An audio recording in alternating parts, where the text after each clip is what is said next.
you mentioned that you have a transgender person playing the role of a in the movie, right? So how important is representation of trans in a movie that you've made? Because often we see that even if it's a trans role, it is played by a woman or a man, right? So in that terms, when I ask you how important is representation, because critics also mention that why can't we cast a trans for that kind of a role? See, I'm all for representation, but I'm all for survival also.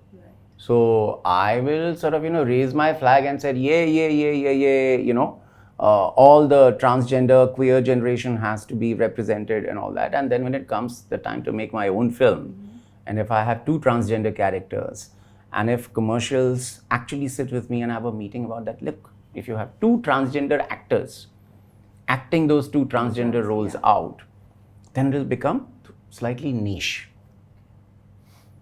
Okay?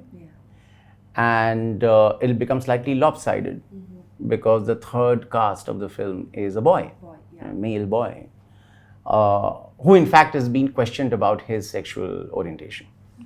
That's the story with the boy. Yeah.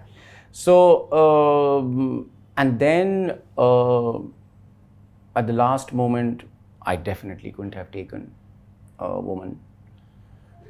That would have been a bit too much. So I kept looking for men who would want to do this, understanding that they don't have to look like a woman. They have to feel like a woman first. So we started looking for people who could understand that. And then when Paritosh came on board, he started hanging out with Bonita a lot. And as he told you that, both of them sort of kind of sat together and we got it. Frankly, I was shit scared, and my fears were proven true when we realized that yes, we have cast a Paritosh, he can act and he is Noor, but he can't dance to save his life, and this was supposed to be a reality dance show. And that's when we shit breaks. Then we call Mudassar, and then he says, "Sir, 15 din mein isko dancer bana do." So Mudassar looked at him and said, "Sir, time lagega."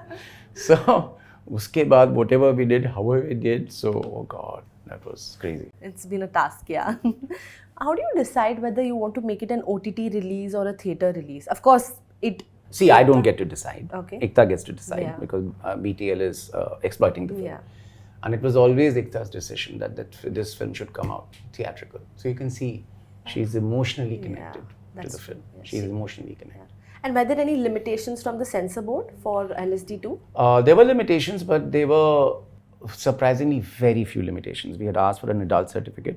So all that we had to do was to mute out the mother, sister, father, galleys. And I did ask them. They said that keep the mother and this, don't depict mother and sister galleys. I said, can I please take the father then? So they laughed and they sort of conferred a bit, and they very sweetly told me that I think you should leave the family out. Okay. So we are sticking to genitalia. Okay, and that's it. Genitalia that are universal. That does not belong to any gender or family member. Okay. So, and of course we told them that it's an adult film, so that eased up things. And then the climax of the gaming story involves our protagonist going about stalkers for a long climax. So that we had to blur out because you can't show frontal nudity or various other kinds of nudity in India.